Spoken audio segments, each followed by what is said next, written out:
Hello and welcome to this week's episode of the Pursuit Hockey Discussion with myself, Austin Hoey, and Carson Johnstone. This week we're talking to former AHL, NHL drafted goaltender Jamie Phillips as he talks about his hockey career and what he sees now as a hockey coach as it pertains to goaltender development.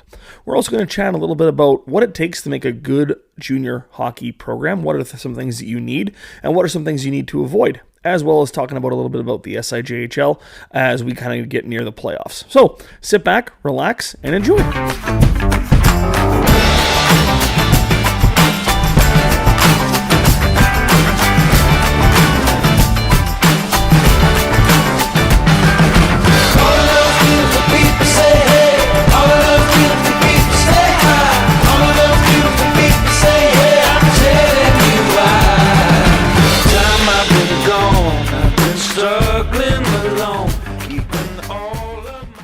Yeah, man, where you headed right now? I'm heading back home to Grand Rapids now. I was in Toronto. I'm taking a course on dry needling, and so there's like 12 in total days of in-person work. So this was the second weekend. So I'm just on my way back now. Wow, that's interesting. So dry needling. Yeah, and so unfortunately, I don't. I'm in a time in my life where I don't have a lot of time, and so driving and doing podcasts is the best I can do. I actually did another podcast earlier in this drive, so it's just trying to make the most of the what I would call this downtime. Wow, man. Wow, yeah, that's awesome. Yeah, you're busy. So maybe I guess just kind of fill us in on that a little bit. I guess kind of what you're up to now and like how you got there. I just so you can kind of, tell us about your career and your journey a little bit and kind of where it brought you. So Oh man, well, it depends. Where do you want me to start? Do you want me to start at the beginning, or do you want me to start and go kind of in reverse? Yeah, sure. You know what? We kind of focus on like the process a little bit like through junior hockey and stuff. So if you could tell us about, your experience in junior a little and I know you went to play Division 1, right? Yeah, So maybe just tell us a little bit about that, just like going through the junior process from like midget on or something like that. yeah. So started playing AAA at Major Bantam was my first year in Welland, as you guys know. Yeah, Um, for my dad actually, yeah. Yeah, which you know what, before I even start this podcast, like now with what I do in terms of my social media, businesses, and et cetera, it's nice because I can reflect a little bit. Yeah. When I first retired from pro, I was not happy at the game. I was not happy at how things went, and I wasn't happy at myself. But then I look back, and now that I'm in a role where I'm trying to develop goalies and athletes in all sports, I try to look and like, hey, how can I recreate that formula? And a lot of it comes down to just like opportunity. And if there was I think the most important pivotal moment of my hockey career and overall my life, because hockey has afforded me the things that I can do now, is your dad honestly just giving me and I guess my family the opportunity to battle for a spot. Like when I had just gotten released from Hamilton, Yeah. I didn't have anywhere to play, and you guys had already had two goalies. You had Shane, and I can't remember who the other goalie was. He went to go play at Niagara Yeah, he was after. Chris Kosis or someone, yeah. Yeah, and so you had two rostered goalies, and we had reached out, and your dad could have easily just said, "No, sorry, we have our two goalies," but he said, "Hey, come and skate. If you're better than one of our goalies, we'll take you." And so few kids have that opportunity and have a coach who's, you know, honest and open and looking for whoever is the best at that time. And so thankfully, like your dad gave me an opportunity. We weren't the greatest team, but we did Yeah. well. And for me, playing my first year at AAA, I was able to get an opportunity. From there, I was able to move on to St. Catharines to play, on one of the best, AAA teams in the province and the country that year. Yeah, they were good. Yeah, we were really, really good. And then all of this, honestly, like there's those little things, but that for me is such a pivotal moment because if that never happened, I would never have played. I probably wouldn't have played AAA. I maybe would have got there at major midget if I was lucky, but even then, it would have been a completely different story. But So I just want next time you see your dad, just tell him thank you, because it's actually that is one of those big moments where I can look back and be like that didn't happen. Who knows where things would be? Yeah, man, that's wild. That's wild.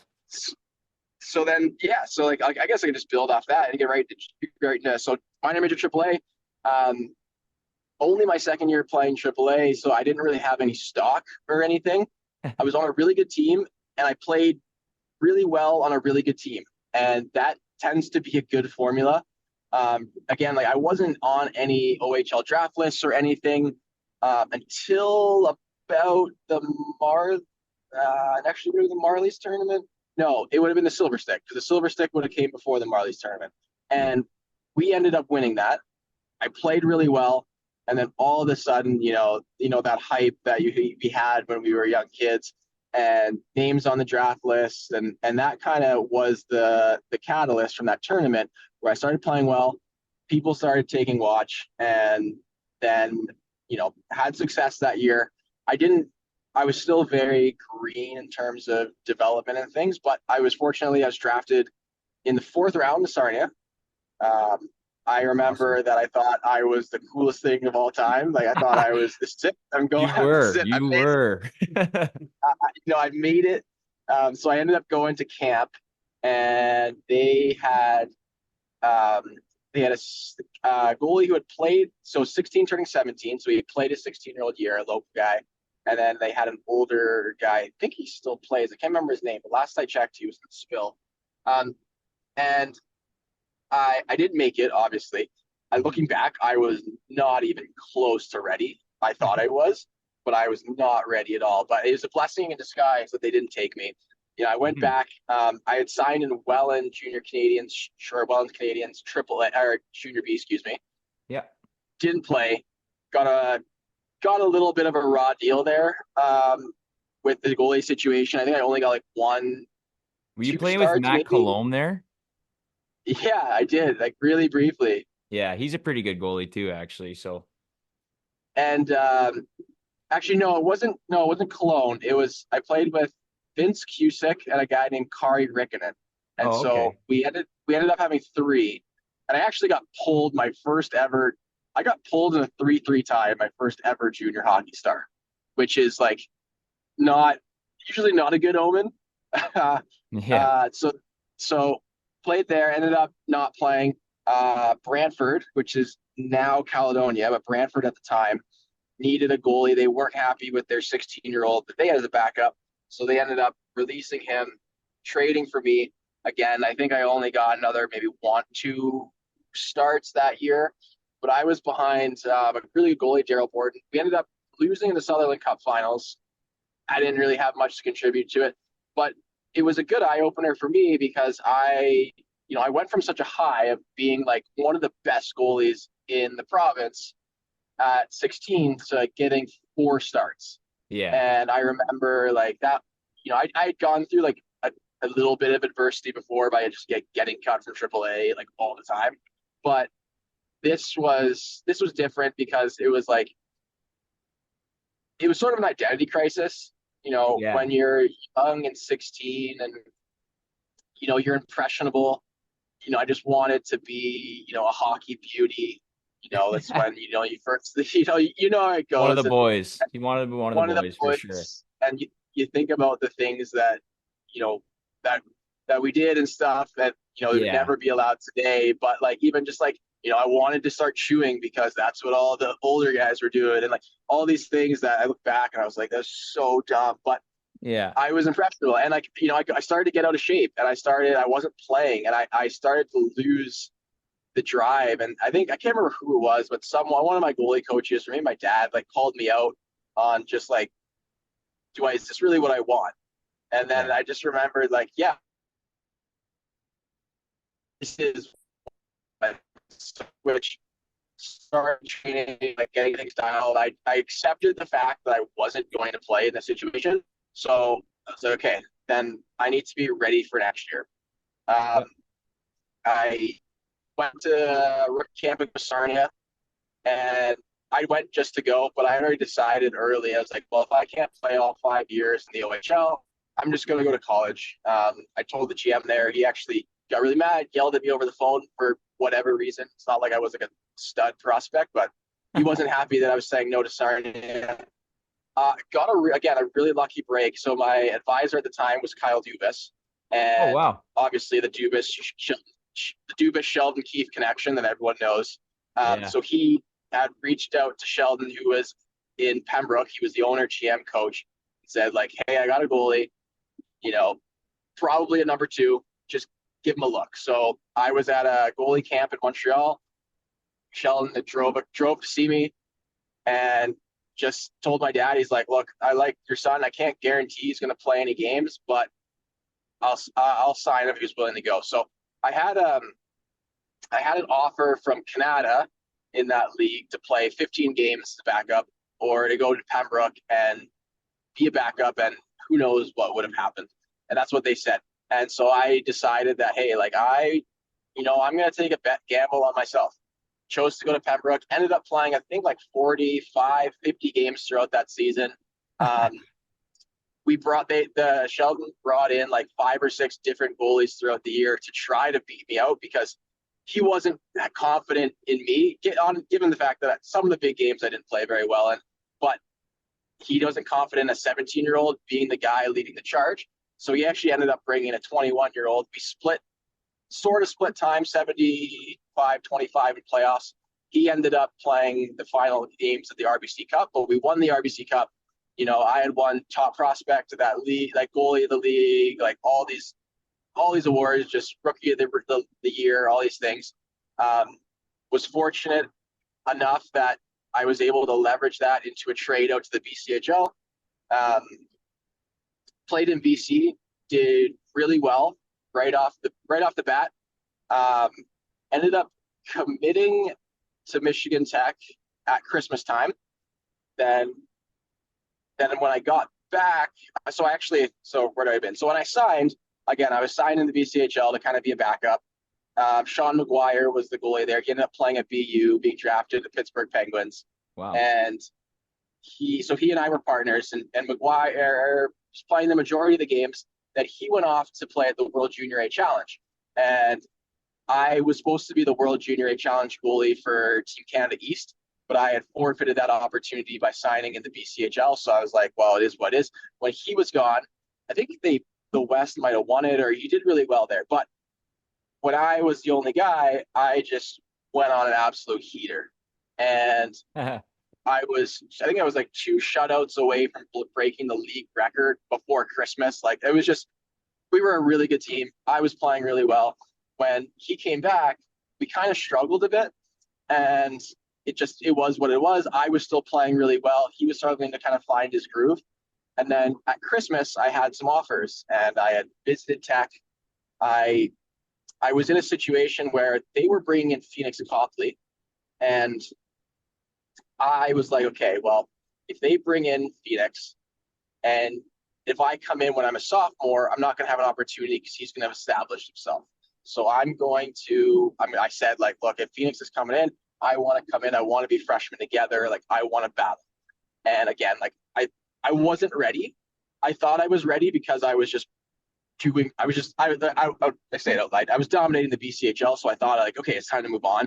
Yeah. Hindsight being what it was, I definitely needed an extra year of junior, but it is You're what young it and is. But I hungry, ended up, and you want to jump and make the next level and all that stuff. But I think an interesting thing, I guess, just before you move on to I guess in college, at the junior level, we talk to our goalies and stuff a lot because there's so few positions, like at this and at goalie, right? And as a coach, like, we have 3 goalies this year, and we have a guy that's been kind of just waited in the wings and taking his opportunities where he can get them, and he ended up getting 6 wins for us this year in his only 6 starts. But I think there's a lot of value in, like, what you're talking about, just like, betting on yourself and waiting for your opportunity, because obviously in your case, like, it worked out really well, but that's the attitude to have, right? yeah, and I agree. And you have to bet on yourself. And I find, now that I'm in the thick of things with coaching and stuff, fortunately with what I do, I've actually been really lucky where a lot of the goalies that I work with in depth in person and online is I'm getting really good kids. But in passing, I meet so many people from so many different walks of life, but I find that sometimes it's sometimes younger kids are, I don't, it's not that they want a handout, but it's they're either apprehensive about betting on themselves, or they're not willing to go absolutely all in and invest all the time and whatever it takes to be That's successful. intimidating. Yeah, and even if that means, they're not going to play their games, or it's the risk, they're not willing to it, they're willing to play it safe.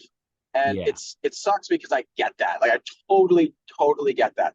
But at the same time, it's like, if you don't try to, you have to risk something in order to get something. I mean, there's that saying in business, scared money don't make money. And it sounds funny to say, but it's true.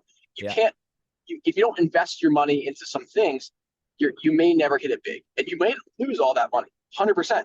But you don't know what could have been. Yeah. You'll never And have a chance. if you truly believe in yourself, you believe in your ability, you know that some way, somehow, you're going to make it. Especially if you can prove that. It's one thing for a lot of guys to be like, you know what, well, I'm going to take a job as a fourth string in junior A because I believe in myself. Which, yeah, okay, like I love the guts it takes to do that. But did you prove yourself at junior B? Did you prove yourself in junior C? That's Yeah. where that kind of caveat comes in. It's like, it's one thing to bet on yourself. It's another to just have proven something, to not have got an opportunity and then take a risky gamble. So it's being able to differentiate it. So maybe that bet on yourself isn't jumping up to junior A. It's playing another year of, junior B, but being able to get to a better team and being a number two on a better team to earn your opportunity to absolutely dominate there and then move on. And so it's being strategic with it. But you're right.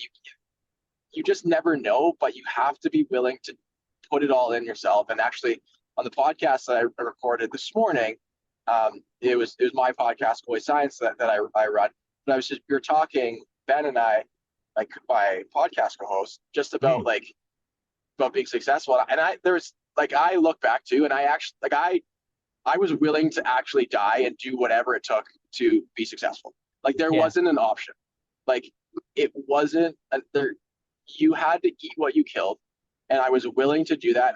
And fortunately, my parents were able to support me and whatever it took. But I put in all the effort, and there was never a time in my career up until the end when I knew it was like coming to, like, getting close to the end, where I doubted it. It was just always was going to be. And if something got in the way, I was going to figure it out.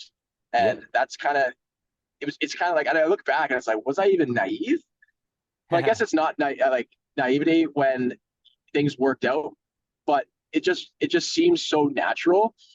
You kind of have to so be, though, in a little, like, in a way, right? Like, naive, kind of like it's not, it's like you almost have to be a fool, right? Like, because Yeah, if you sit and think, and they say the smartest people sometimes, don't always have the most success because they're too busy thinking about all the ways they could fail, right? But like, you have to take that calculated risk, like you're talking about it, right? Like, there's so many things, like, I guess, to factor in, and just to look at when you're making these decisions, and just calculating where you're at and growing where you're planted, I guess, is what I'm trying to say. Like, it's not a rush to the top. It's just growing where you're supposed to be at the current time, and just not not worrying about all the outside factors. You just have to focus on yourself, your own mission, and if you love it, right? If you actually truly love it, and having that support, like you talked about.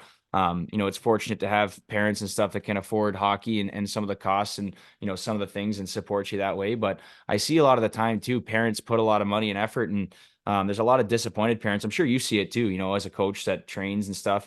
There's some disappointed parents, and it's like, you have to almost bite your tongue sometimes, telling the parent, like, listen, your kid doesn't even want it, right? But because you're trying to help the parent, and you don't necessarily know if a 13 or 14-year-old kid is going to want it, right? But it's yeah, like, it's that weird push pull thing, right? Between, like, I guess, finding how much the kid wants it and how much the parents really want it too. Like they have to kind of watch and gauge how much their kid is willing to put in, right? For that investment. I think we talked about that last podcast too, Austin? But anyway. Yeah, no, I mean, like I you like said, that. Sorry, go ahead. I didn't hear you guys there. I was just gonna say it makes a lot of sense when you break it down into in the fact of betting on yourself, but also, it needs to be at least somewhat of a calculated bet too, right? It needs to be something Yeah. that makes sense for you and makes sense for your development too, right? That's all. Yeah. Well, obviously, in your case, it worked out and we were getting there, but you said you went to Michigan Tech, right? And you did 4 years there? I did. Yeah. So I'll wrap up the last little bit. Ended up going to the committee of Michigan Tech. Ended up weird thing. Ended up getting traded from the BCHL because I had committed. So I stopped. The coach stopped playing me, and we were losing, and I wasn't getting starts. And I was like, "What is going on?" So I went to the coach's office, and he's like, "Jamie, frankly, I'm pissed off that you committed." He's like, "I thought you were going to be here for 2 years." And your goalie partner, he's going to BU. He's going to a big school. You're going to a school no one's ever heard of. So frankly, I want him to be ready and to represent the program. Wow. And he said that to my face. And so as a 18-year-old, and I was like, okay.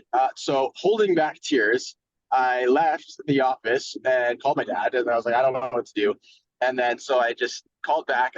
Then that was in person, and so I called the coach and said, all right, well, can you trade me, and please trade me within the league? And he's like, you're gonna get what you get.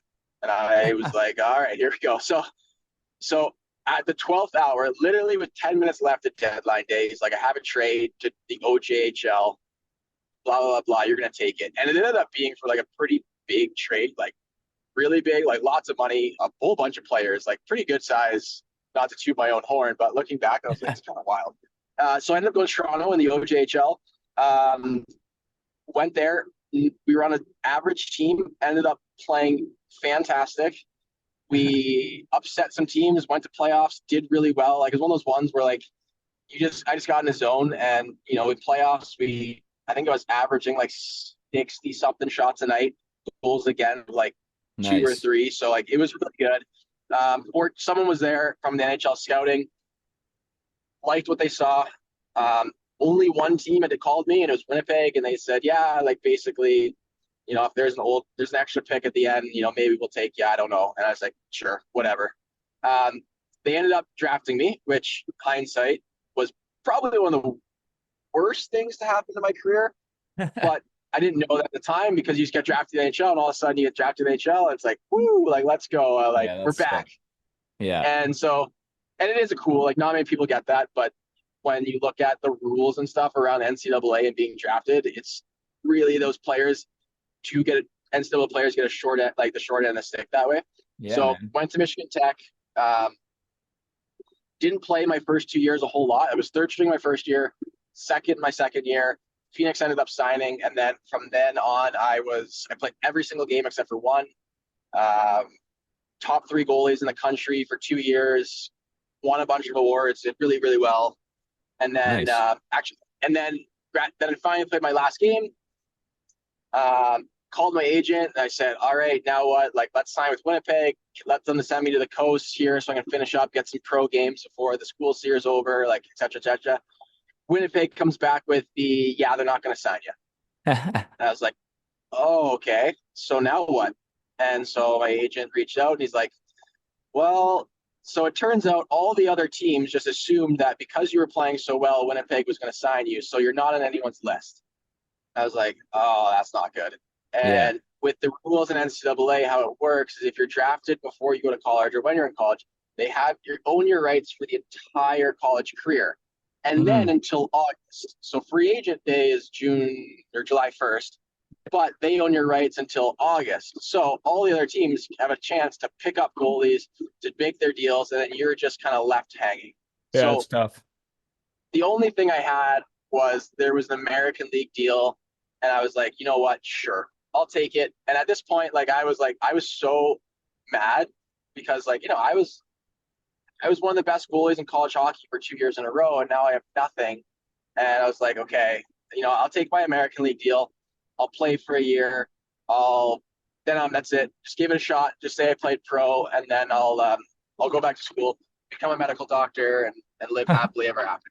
Yeah. Then on July 1st, ended up getting a call from Winnipeg saying like, look, we need a spot. Like, we'll sign you, and so you're not going to turn down an NHL entry level deal.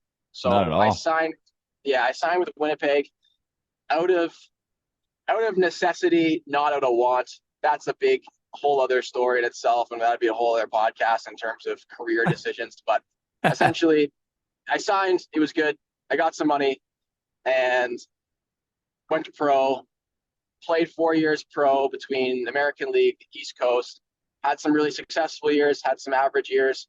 Went to Europe briefly. Finished up, and then retired. Coached Division 1. Went back to school. Got a master's. I'm currently finishing up my doctorate in physical therapy. I run an online coaching business, in-person coaching business, and I am getting ready. As soon as I graduate here in 5 weeks, I will open up a sports performance and rehab center, and then continue to goalie coach. That brings us up to now. So very long-winded, but Hell that's yeah. the crash. That's the spark notes of the last. That's the Jamie Phillips experience. Yeah, 16 years over there, almost 17 years. So crazy. Hell yeah, man. Well, thanks for obviously, sharing all that with us. That's awesome. I mean, Austin, I'm sure you got some questions for him. I just wanted to. So right now you're a goalie coach. How many, obviously it's on a case by case basis. How many goalies do you think are you currently working with right now? Yeah, it's case by case basis. In person, I have about 20 consistent goalies, and then online, I have around, varies between 20 to 30 or 40 that I work with. Okay. There are some that come and go. There are some that will come in to skate one time. So it's sporadic, but that's what I have. I'm a part of Fox Motors AAA in Grand Rapids. So I do oversee some of the goalies there on their teams. So I include them into that category. But as soon as I left from coaching Division 1, I started more focusing on sort of the private side of things, and I've really been really, really enjoying it that way. What obviously working with AAA programs and all, what kind of you obviously work with a pretty wide variety of skill sets, I guess.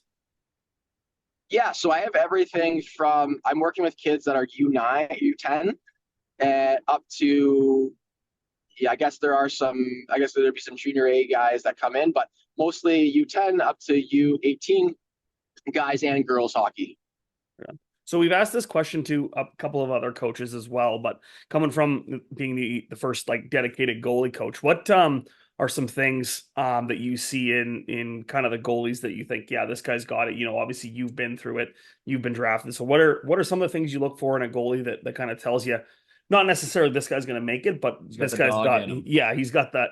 Yeah, he's got the dog in him. He's got the tools at least. Yeah, that is a really good question, and I can't. I wish I had that magic 8 ball, because I'd be a lot wealthier. I'd be living at the Ritz-Carlton. But yeah, it's tough, and it's very hard to predict success. There's just certain traits, and like you said, jokingly, you have that dog in it, but it's sometimes you can tell that an athlete just has that it factor, and it's hard to describe. And sometimes it's a technical thing, being like, wow, like this, for me, it's like this goalie's skating and positioning, it's just next level. Or they understand the game, or they're able to slow the game down in a way that the other goalies can't. But then other goalies, it's like, they're raw. Like, I have a goalie right now who just signed in junior A, his first year junior A coming up in 2024, 25. And he's raw. But he just shows up every single day and just wants to work and get better. And he has been getting better consistently, even as like an 17, 18, turning 19-year-old. And so for me, it's like, yes, he's late to the game in terms of when he started playing AAA, but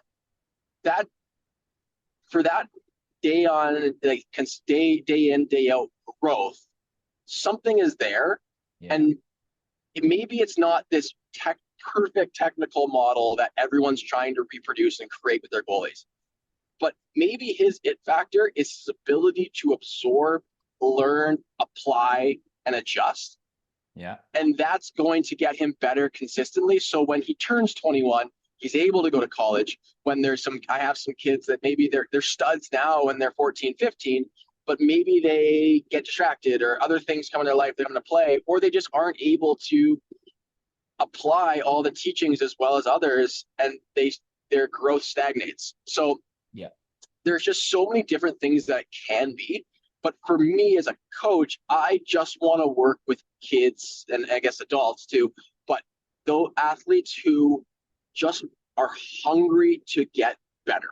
And that's usually a good sign for me. And we had talked about earlier, I really liked what you had said about, grow where you're planted. Yeah. I've had a conversation with a goalie parent on Friday, and I had to ask the parent, I'm like, I don't know if your son does he want to play hockey or does he want to be a hockey player? Because there's a big difference between those two. And I don't know that. I'm going to do whatever I can to make him the best goalie and athlete and person that he can be. But ultimately, he has to decide if this is what he wants, or is he okay just maybe playing tier 3 junior and that's it. And that's okay. There's nothing wrong with that. But it's important that you guys are all on this, and we're all on the same page in terms of development, how much resource, how much time, how much effort are we going to put in to your son or daughter, whatever, as a whole. Yeah. And that's an important conversation to have. Yeah, it comes down to like your awareness, right? And we've discussed that a couple of times too. But like your overall, like, yeah, there has to be a hunger, but there has to be an awareness too. And like, there's nothing wrong with just getting good experiences and playing hockey and enjoying it, and maybe playing lower level college or wherever it could take you and having a decent experience, right? That's also fine. But there's a distinction to be made, right? And parents and goalies, everybody, hockey players, you have to look at it objectively as you can. And really try and make that distinction of where this might actually be headed and how purposeful your practice is and how, your curve of development and everything, right? All those factors.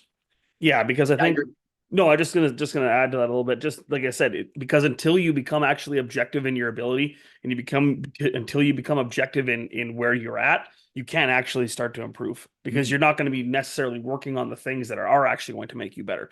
You're going to be worried about completely wrong things. So it's important to be objective first, and then that betterment can start. Yeah, 100%. Absolutely. And I think a great indicator. And so like for parents, this is more geared towards parents, but for parents listening, that aren't sure, usually if your son or daughter is the one nagging on you they want to do more and take them to the rink and they want more. What can I do to get better? No, dad, like, no, mom, no, dad, like, I got this. Like, let me go skate. I want to shoot pucks. Usually that hunger is typically a good sign.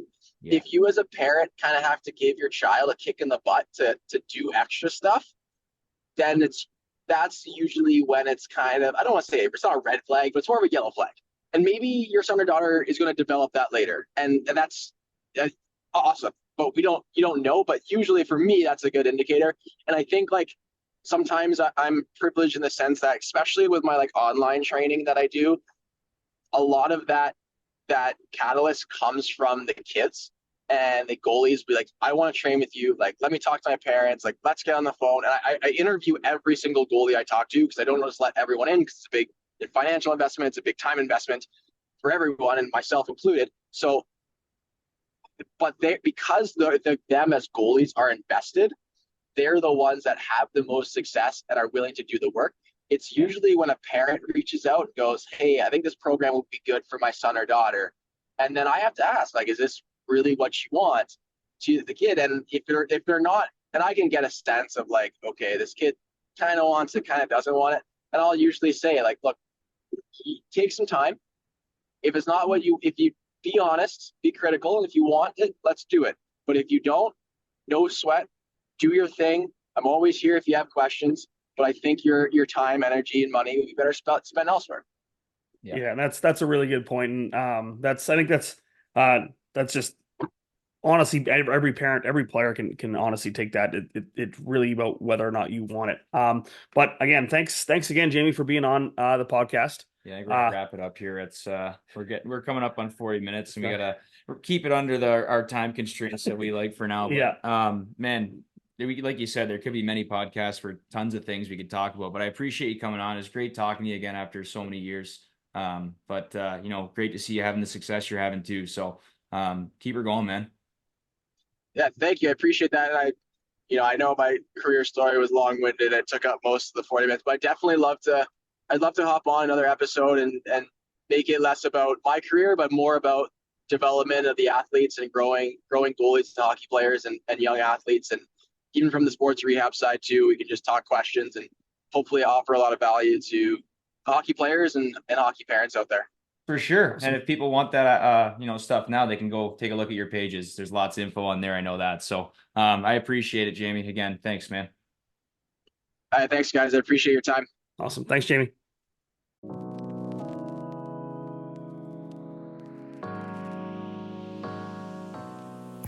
Hi there. Here at Pursuit Hockey Development, we work with all different kinds of players, and one of the most common things we find in today's game is how some players just do not have the same opportunities as others, and largely in part due to finances.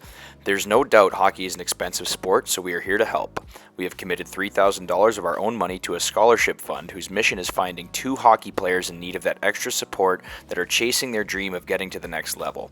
We will be accepting applications for the 2024-2025 season up until July 25th of 2024. After the application period is closed, a 3-round reviewing process will determine who the winners of the scholarship are, and they will be announced in the middle of August, right before the season starts.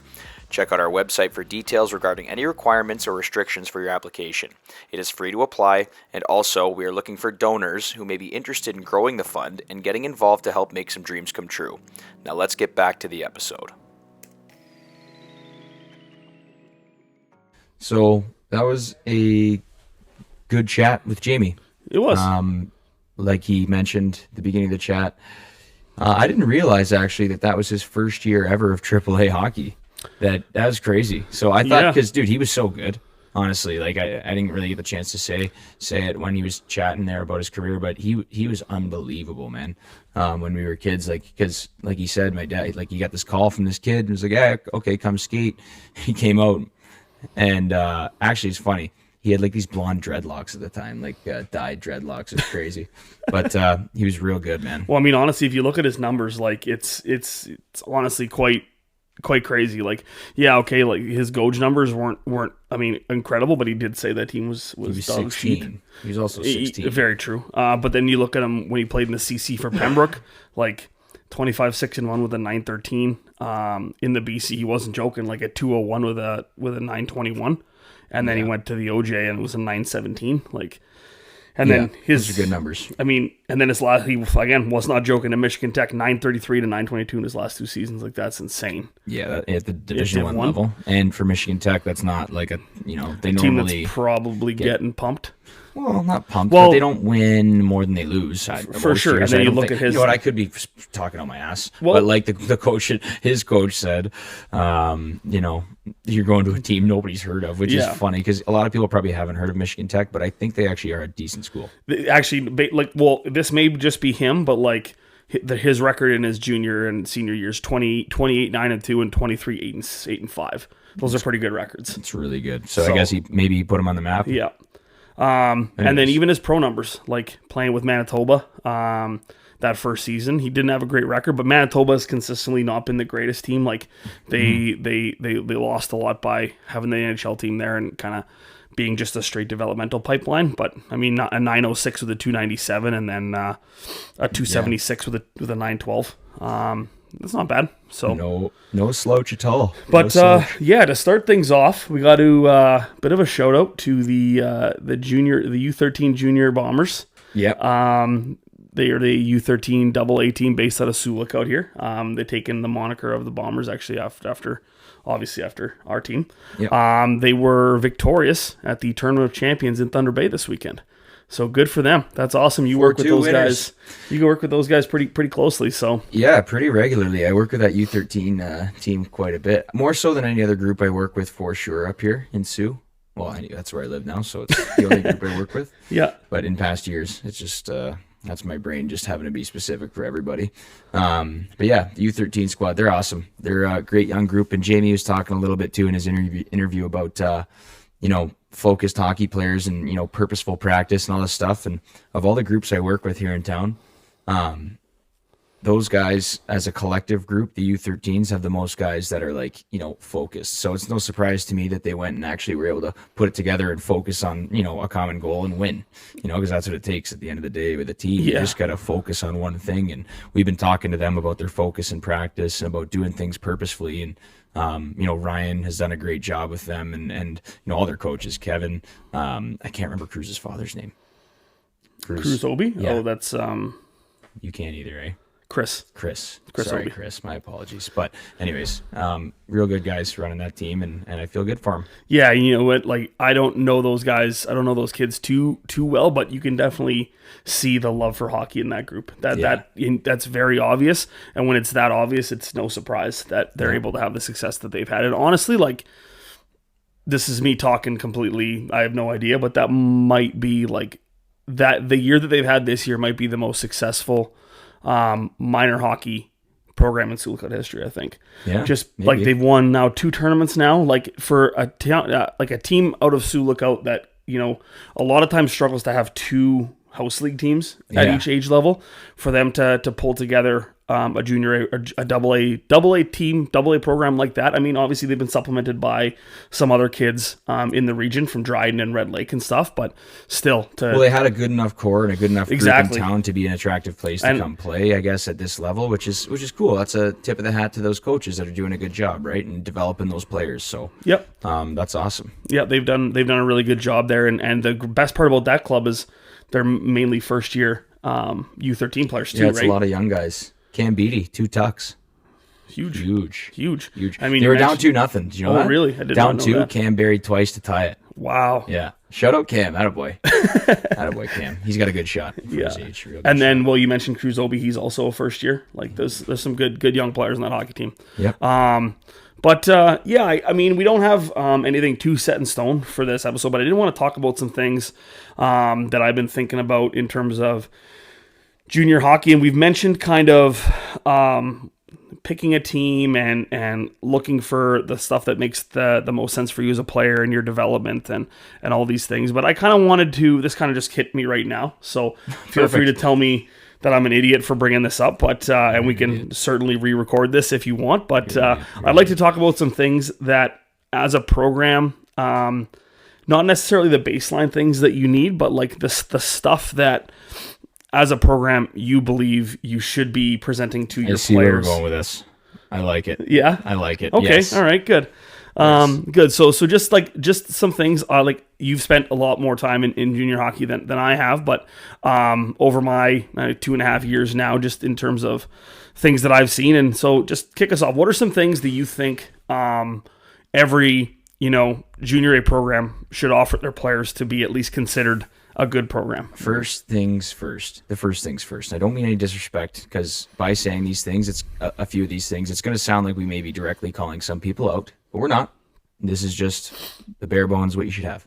First things first, as a junior A hockey team at home, you should never be carrying your bags into the rink. Never. Junior A hockey team, you should have a dedicated space to have, at the very least, an equipment room. You know what I mean? A locker room dedicated for you to hang up your gear, dry it out, leave it there. That seems like paramount. I feel like it's almost not possible to do with what's out there. There may be, I don't know how many junior A programs there are in Canada, 100 and something, whatever, 130 something, roughly. yeah. I would say probably 130 of them have their own locker room. I would be shocked if 4 of them didn't. If there's 134. Yeah, and I think you get that. There's that old adage in golf. It's a big one in golf, right? Actually, it's probably in every sport. But the look good, feel good, play good, or feel good, look good, play good. Yeah. The image of an opposing team watching you carry your own bag into your own rink. It's demoralizing. The mental before the game starts. the mental warfare. like the salvos that get tossed from the other side. Yeah. If they see you walking in with your own bag, that's a tough one. You gotta try not to make eye contact. Like it's really bad. Okay, no, that's a good one. What about like ice time? What in your that, I mean, could be individual. I gotta. That's just my opinion. I think a junior A hockey team should be on the ice with focused guys. Common theme here this episode, but purposeful practice and all these things. And you should be wanting to be on the ice a lot. And in a regimented program, if you have guys that only want to be on the ice here and there, and then they should be playing those junior C and junior B programs, right? And that's great. They can play there and have fun and enjoy that. But I think junior A programs, you should be on the ice probably almost every day, or have something going every day, whether it's off ice or whatever. There should be something organized every day. Keep your team together, keep them organized, keep them at the rink, and just doing stuff together, because junior hockey, the most successful team, if you want to be a successful junior A team, I think, you can run a junior A team with obviously anything, as it's been shown. But, I mean, to be successful, I think these are the things, right? Like from my perspective, if you're asking me, I'd say minimum 8 hours of ice per week practice time. Yeah, okay. Minimum 6. Let's say minimum 6. I was gonna say 8. I think 8's a lot. 8's on the high six side. would be 4 hour-and-a-half time slots, which is probably what most teams are getting, I would imagine. 6 is probably minimum. I think that's good. That's fair. In terms of I guess, like, honestly, like, if we're past that, like, other things, like, maybe, and those are probably the two, like, main food, I would say, honestly, the two main food groups, realistically. Yeah. Okay, like, matching gear. Yeah, matching gear is important too. Like pant shells for everybody. Yeah, pant shells for everybody's pretty important. That's important. What else? I would say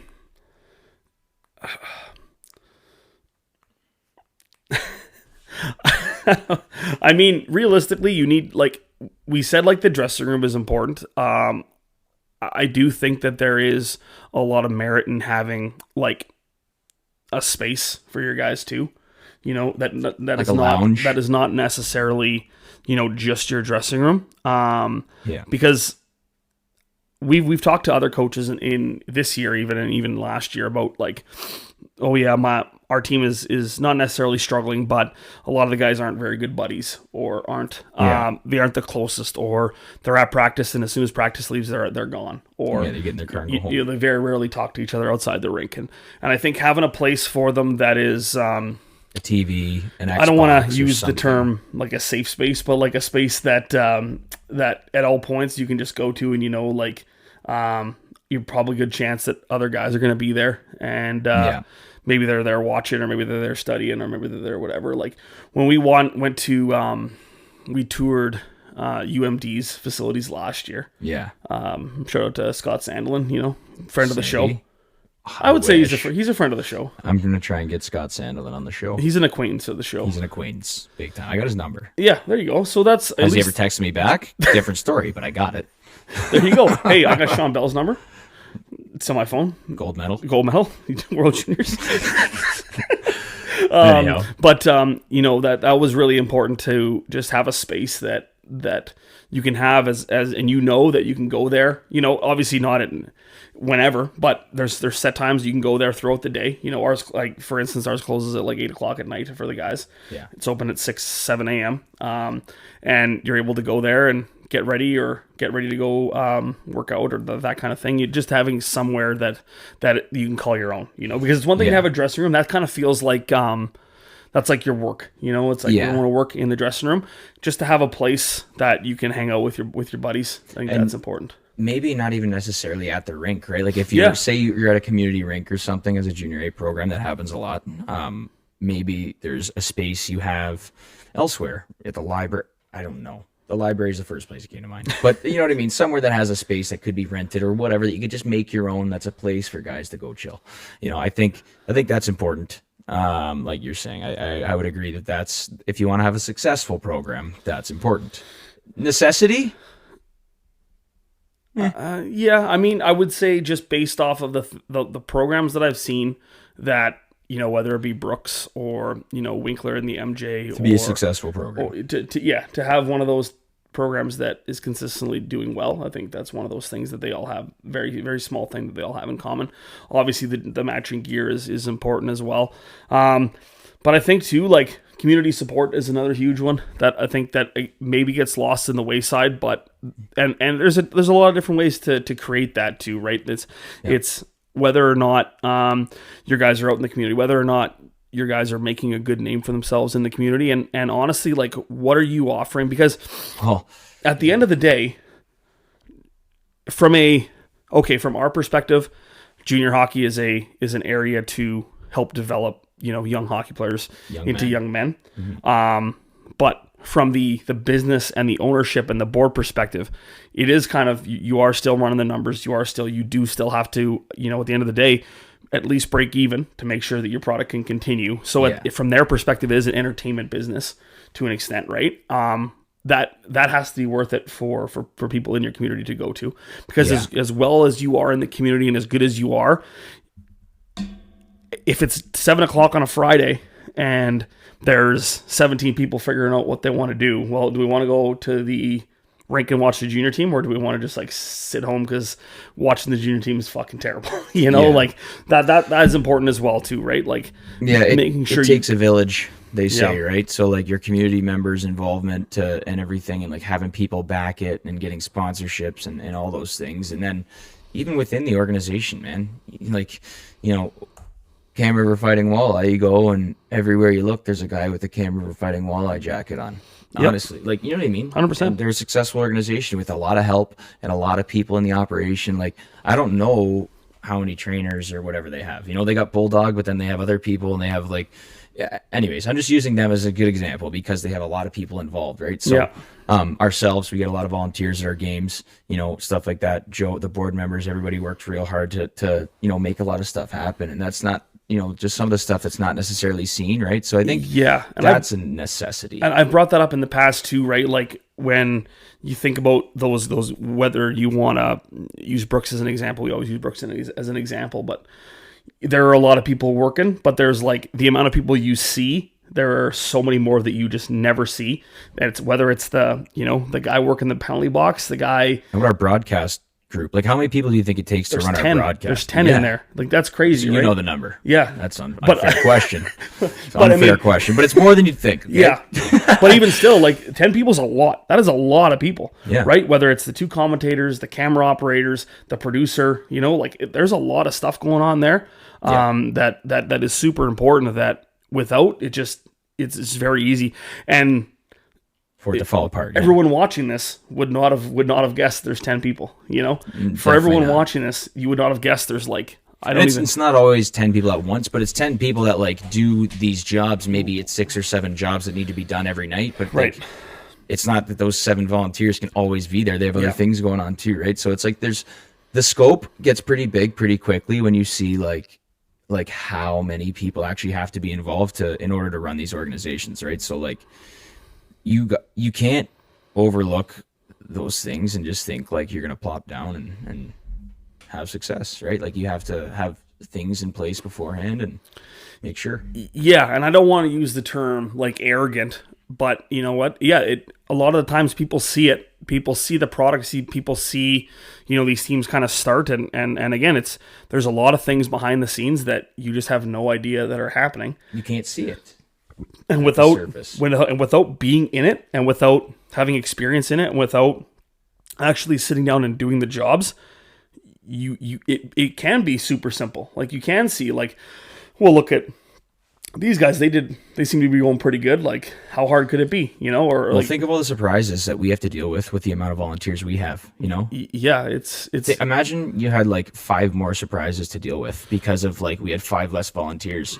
It's honestly crazy. Like, the amount of running around, like the game day staff and stuff are doing all the time. It's just. Mm-hmm. It's insane to think about, and to have that many people doing it, it's crazy. And unfortunately, again, like, you see organizations that, this is easy, or this will take care of itself, or it's as easy as, and I think I mentioned this just after a game we played on Saturday, where you go somewhere and there's a level of, and at the same time, right, we can talk about whether there's a level of professionalism, or there's a level of a standard that you expect at the junior A level when you do go to an opposing rink. You know, whether it's number of pucks on your bench for warm up, or just stuff that is legitimately implemented by your league. You know, whether it's towels for the guys after the games, or pucks on the bench for warm up, or a whole myriad, or a place to store your gear after a game, right? If you're on a road trip. And not every place is going to have that. It's really, we're fortunate, I think, as a league. I will say that I think we're fortunate that we have small communities that most teams are in pretty good standing, right? So like if you go somewhere, they for the most part have a gear or a room for your gear to air out overnight. But I'd say that's not probably something that happens very often. I'd say there's a lot of times where guys are bringing their gear back to the hotel room, or at least maybe moving it to an extra room somewhere else. Like you can't always keep the locker room. Oh, for sure. But having an extra room just to go air it out, like we get that a lot too, which is really nice. So I think being able to provide that is huge as a, it just makes things easier on the traveling team, right? And if you want your league to succeed and your league to be better, like those are just the things you can do as an organization too, to make it easier on your opponent to, like, just for organizational purposes. It's not about, like, I guess we're kind of turning the corner a little bit here, but it's not about, within your organization, making it difficult on other teams for you to succeed. Like for me, I think honestly, the best thing you can do is provide a fantastic experience for your, team 100%. coming. And like, just if you run things well enough, you shouldn't have any fear about like someone coming into your barn being treated well. That shouldn't have a factor in the outcome of the game. One of those things where like, there's the rising tide lifts all boats, right? And and I'm a pretty big proponent of that, in the sense that, and again, it's maybe apples to oranges a little bit, but the Toronto Maple Leafs go to Montreal, and every single person in that building might hate every single guy on that Toronto Maple Leafs hockey team, whether it's the skate sharpener, whether it's Mitch Marner, whether it's Austin Matthews, whether it's Sheldon Keefe. Every person in that building has been programmed for their entire lives to hate every single one of those guys. Yeah. Does not matter. Toronto Maple Leafs go in there, they get the exact same experience they would in every other building. Yeah. Right. And I think that even at the same, like, and that is something that I don't think is practiced enough at our level. Whether it's, oh yeah, sorry, we forgot to clean your dressing room, or oh yeah, sorry, there's sand in your bench. Oh yeah, sorry, there's it's really hot and there's nothing we can do about it.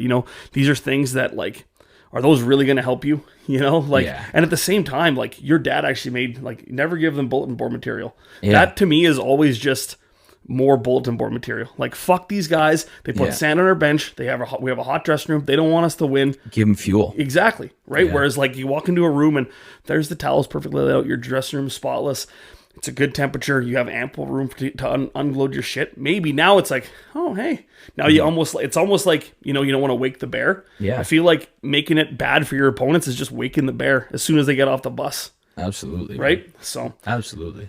And it's funny. It's waking the bear. And the other thing is too, right? Like, there's times in games in hockey specifically too, where like you have an opportunity to just like let things go, like, especially if you're up or whatever, right? Like, how good does it look? Like, I love as a coach when they're trying to, like, poke the bear and get you off your game and get you whatever, and like your players just stare at a guy and he like cross checks him and just like looking at his face, and your players just like looking at him like, okay, man, like we both got cages on, nothing's happening here. Yeah. You're just trying to goad me into like hitting you, and like it's the greatest thing when you just look at him, say nothing, and skate away. And it's so embarrassing because then the guy, his cage is bobbing because he's chirping you as you walk away. And like, it's just, it's the greatest thing to me as a coach to see a guy just look at someone, say nothing, and skate away, and watch the other guy look like a fool as he chases you and chirps. It's unreal. I get a kick out of that. Oh, for sure. It's probably the best thing, right? That's one of those other things where, like, I think I've mentioned it to, maybe it was even Vito, one of our other coaches. One of the things I really hate, one of the few things I really hate about junior hockey is like every goal, every single time, it has to be like it's the end of the world. Oh, like you got to make sure every guy on their team hears it. You got to make sure that everyone knows you scored. You got to make sure that like you got to insult all their mothers as you get by the like everything, because you're the man. Exactly. Whereas like again, and it's apples and oranges, but like with the very few exceptions, whether it's like a huge goal in the Stanley Cup Finals or whatever, a guy scores a goal in the NHL. Yeah, it's a fuck yeah, boys, or like let's fucking go. Yeah. And you're back to the bench. Yeah. Just like, you know. Yeah, dude. And we got guys that are guilty of it on our Oh, team. for sure. And I'm You not. know, And I'm everybody in not. junior. Right? I'm It's tough. not debating that. And you know what? It's just funny. Like I think a lot more of it, and the pros and stuff, right? We watch them on TV, and you see how it's done, right? And that's why they're pros, right? Yeah. At the junior level, these guys are so much involved, and so many of these kids are still trying to just like find their place, right? Like and see where they fit within their friend group, within the league, within like this world. Yeah. So the emotions run high, right? And like they're on a high. They score a goal. Wow. They're on top of the world at that moment, right? And it's like rather than understanding and being self-aware, those guys, like it always comes back to that, right? Like every discussion we seem to have comes back to like the self-awareness thing. So like, Yeah.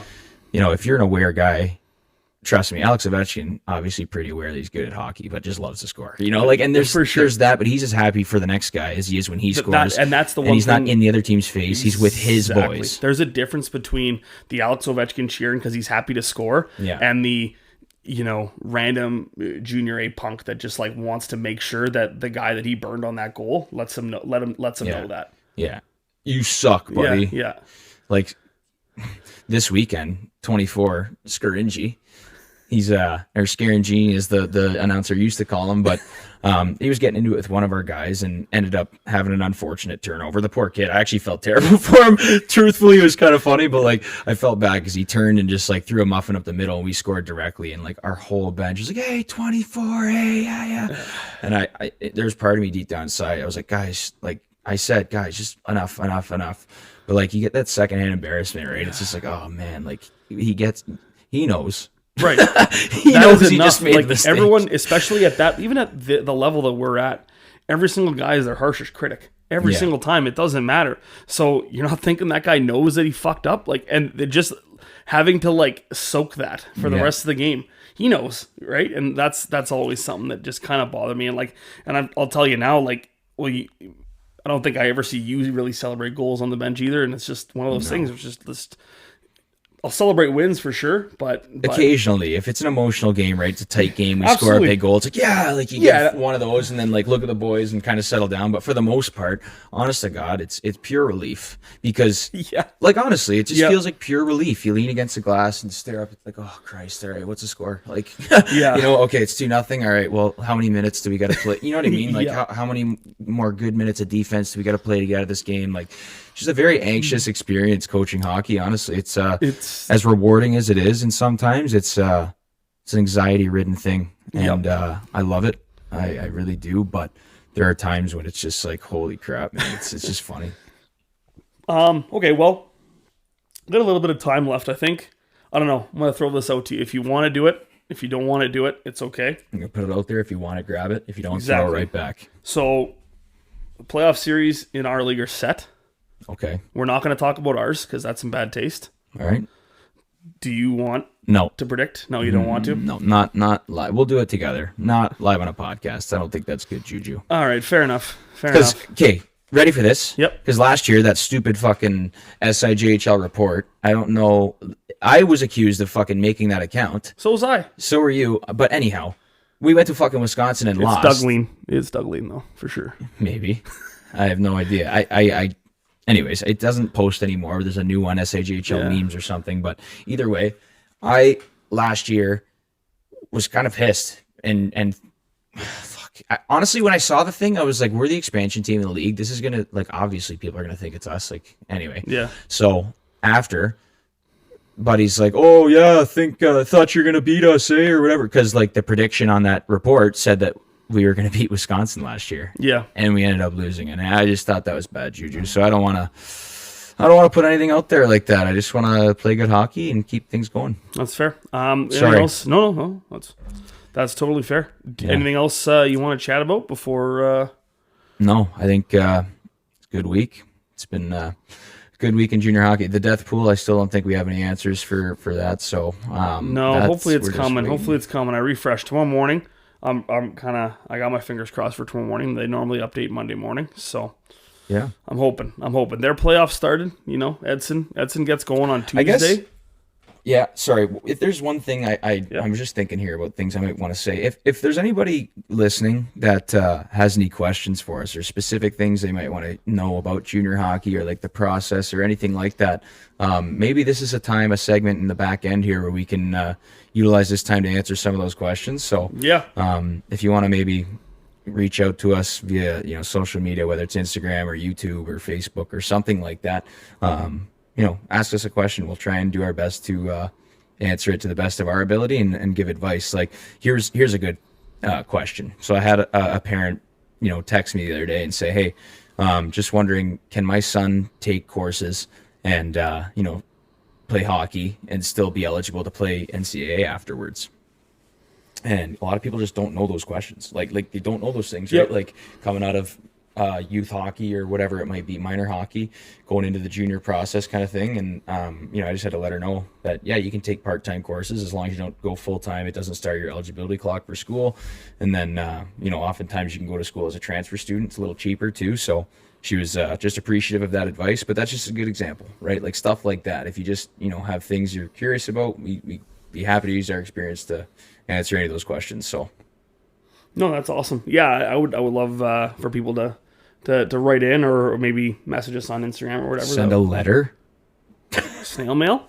No, you're not giving out. What's that term? If you give out your address, what are you gonna? You're gonna get doxxed. Doxxed. Yeah. Well, that's why. So like all those like big streamers and stuff, right? You gotta set up a PO box. That's why they always have PO boxes, because you just set up a PO box at a mail at a. Well, I'm a streamer in San Diego. Random off post office in San Diego, set up a PO box there.